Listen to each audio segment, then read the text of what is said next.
Now we're there. And I was asked to talk about, in the context of thinking about diversifying income streams and so on, the role of philanthropy. And I subtitled this Friends, Funds and the Future. And what I would like to encourage you to think is that it is possible for universities and for societies and for nations to strengthen their own ability to raise philanthropic funds in a way that makes their own institutions stronger, and that there are actions you can take internally and that there are actions that can be taken externally that will help you to do that.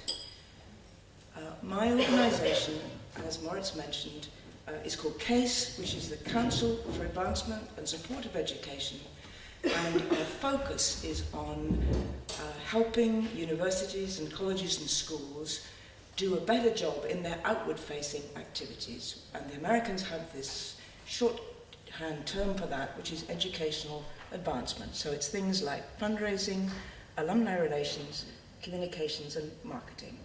And we're global, we're a membership association, so there are 3,500 universities worldwide that are CASE members. Our headquarters is Washington, D.C. There's an office in London which serves Europe.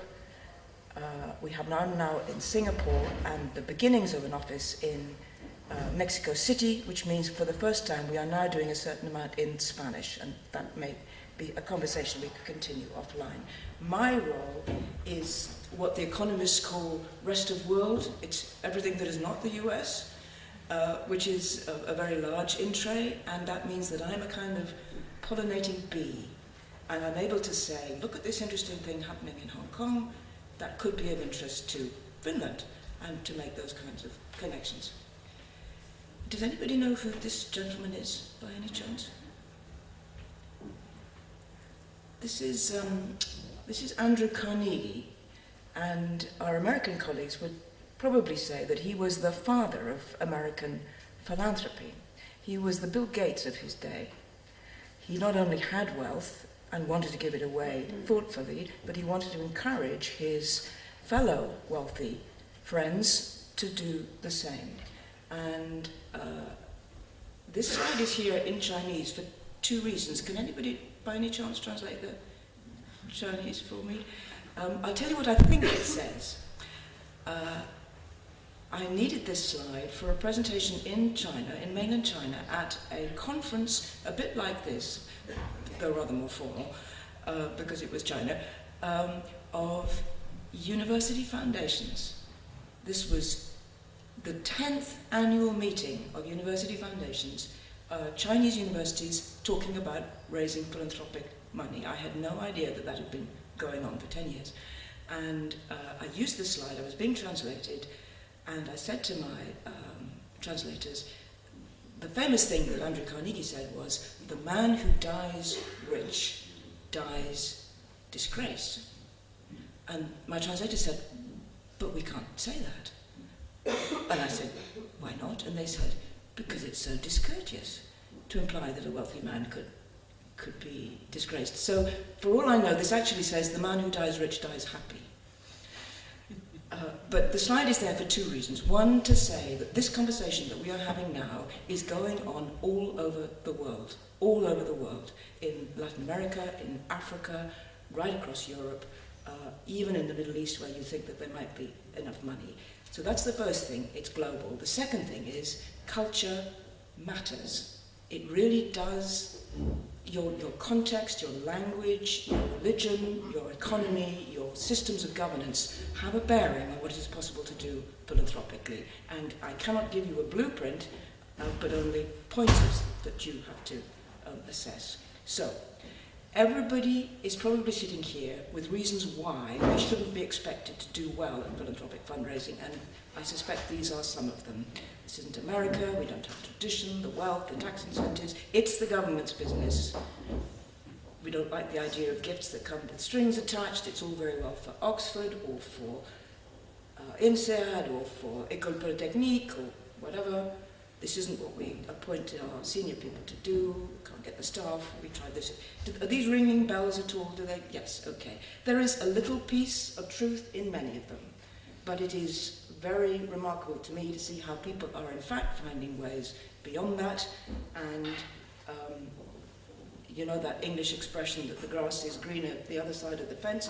Absolutely everybody thinks somebody else has this easier, and in the end, it seems to me, we have to say, you have the grass that you're given, and our job is to make it as green as we can, and that's it, and all about it. And we have to do it now. We can't say we should have started 20 years ago. Now is the moment, and now it's our grass. We have to build or accelerate our own culture of philanthropy in an appropriate way. This is from Hong Kong University, who are raising endowed professorships, chairs, and they have this nice idea that they've taken a Chinese-style chair that they give to the person who endows the professorship. Just seemed to me an emblematic example of building your own culture of giving, and that's an internal university decision.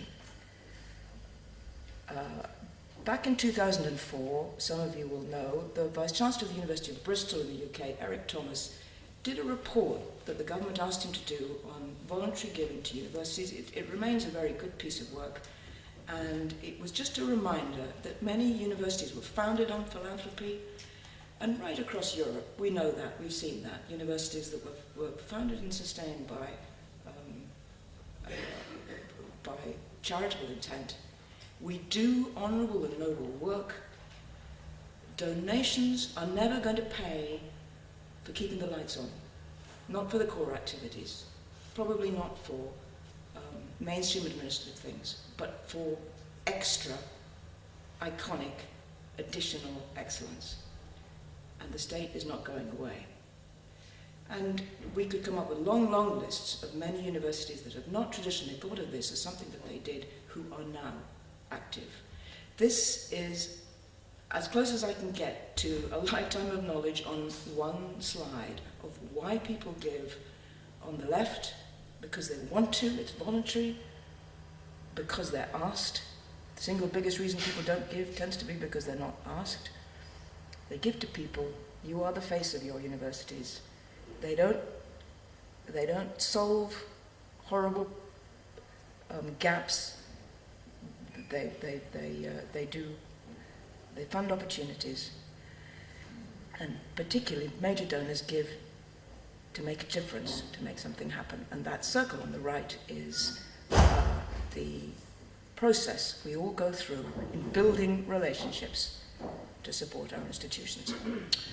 One of the external levers that people are now increasingly interested in is some kind of incentive to encourage giving. And there is a program that's 2 years into a 3-year term in England where the government put about 210 million euro on the table to encourage giving to universities and to, in some sense, match what individual donors gave. And here were the aims for it, and it was there to encourage, in particular, if you like, a group of universities who hadn't previously thought that philanthropy was for them to take this seriously. And here are real figures. This comes from, this is the best figures we have for giving to universities in the UK. The red crimson bar over 5 years is cash donations coming in the door.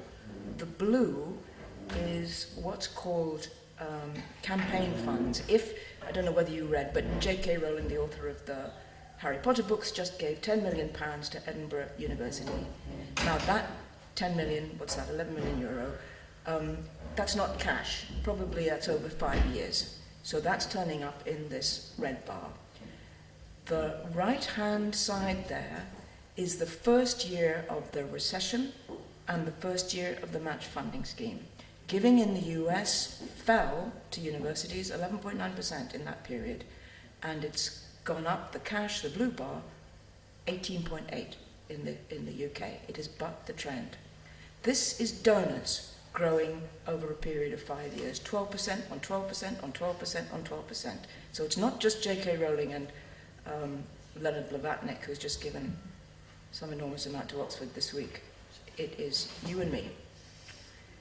This is one university, Thames Valley University, not a place that had tried to do this at all, and I have 2 years of figures to the right of the bar there for them, because they've given them to me, and you can see that they've gone from having 7 identified donors in 06 to 7 to 691 in the year that's just closed, because they've been working at it. So this is what I think match funding has done in England. It's raised the profile of philanthropy. It's added urgency. It said we need to have this conversation now. It has meant that the institutions have rethought internally to get ready for this. They have said this is not just a matter of having one, take a football analogy, it's not just a matter of having a striker who gets your goal. You need the whole team on this. You need a defence, you need a goalkeeper and so on. It's strengthened the professionalism of the whole operation. And as you've seen, it's countered the drag of the economy. One of the things I'm most pleased about is that the match funding scheme had a top slice to fund training in fundraising at all levels, from vice chancellors and rectors to deans to new directors of development to these are graduate trainees being given a really thorough year's experience as they go into their work. 6 in the first year, 8 in the second year. We had 800 people apply for these 6 places. These are absolutely stunning young people.